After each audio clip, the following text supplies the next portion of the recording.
Hello friends, இன்னைக்கு நம்ம ஒரு சூப்பரான ரெசிபி தான் பார்க்க போறோம். வாங்க நம்ம வீடியோக்குள்ள போகலாம். இது ரொம்ப சிம்பிளான ரெசிபி. இது வந்து நீங்கள் மார்னிங் பிரேக்ஃபாஸ்ட்டுக்கு இல்லை ஈவினிங் ஸ்நாக்ஸ்க்கு அந்த மாதிரி கூட செஞ்சு கொடுக்கலாம். ஃபர்ஸ்ட் ஒரு கடாய் எடுத்துக்கோங்க. அதில் எண்ணெய் ஊற்றிட்டு எண்ணெய் சுடனோடனே கடலைப்பருப்பு கொஞ்சம் தாராளமாகவே போட்டுக்கோங்க. அது கூடவே பொடியை நறுக்கின வெங்காயம் சேர்த்துக்கோங்க. இது ரெண்டத்தையும் நல்லா வதக்கிக்கோங்க. கொஞ்சமாக கொத்தமல்லி சேர்த்துக்கோங்க. கொத்தமல்லி சேர்த்திங்கன்னா அந்த வாசனையும் டேஸ்ட்டும் நல்லா இருக்கும். நல்லா வதக்கிட்டு இந்த வெங்காயம் இருக்குல்ல, அது வந்து கொஞ்சம் கண்ணாடி பதம் வந்தோடனே தோசை மாவு எடுத்து வச்சிருக்கோம். தோசை மாவுல இதை எடுத்து போட்டுடலாம். தோசை மாவு வந்து நல்லா புளிச்சிருந்தா நல்லா இருக்கும்.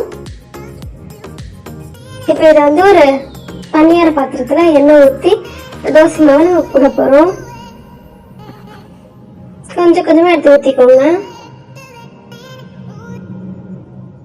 கொஞ்சம் தாராளமா எண்ணெய் ஊற்றினீங்கன்னா தான் நல்லா இருக்கும். நல்லா மொறு மொறுன்னு வரும் பனியாரம். அந்த கார்னர்ஸ்ல மொறு மொறுன்னு சாஃப்டா உள்ள அப்படி வரும் நல்லா எண்ணெய் ஊற்றினீங்கன்னா. இப்போ இதை ஊற்றிட்டு நம்ம திருப்பி போட்டுக்கலாம். கொஞ்சம் மூடி வெந்தவொடனே திருப்பி போட்டுக்கோங்க. இப்போ மறுபடியும் மூடி போட்டு இந்த சைடு வேக விடலாம்.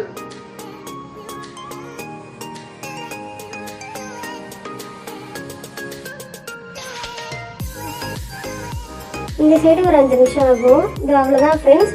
இப்போ நம்ம பனியாரத்தை எடுத்துடலாம். எடுத்து ஒரு பிளேட்டுக்கு மாற்றிக்கலாம். இதை ஒரு வாட்டி ட்ரை பண்ணி பாருங்கள். ரொம்ப சிம்பிளாகவும் ரொம்ப டேஸ்டாகவும் இருக்கும். இது ரொம்ப ஈஸியான ரெசிபி. ட்ரை பண்ணி பார்த்துட்டு கமெண்ட்ல எப்படி இருக்குன்னு சொல்லுங்கள். அவ்வளோதான் ஃப்ரெண்ட்ஸ். வேறு ஒரு வீடியோவில் பார்க்கலாம். தேங்க்யூ. இந்த வீடியோ உங்களுக்கு பிடிச்சா எங்கள் சேனலுக்கு லைக் பண்ணுங்கள், கமெண்ட் பண்ணுங்கள், ஷேர் பண்ணுங்கள், சப்ஸ்கிரைப் பண்ணுங்கள். பாய்.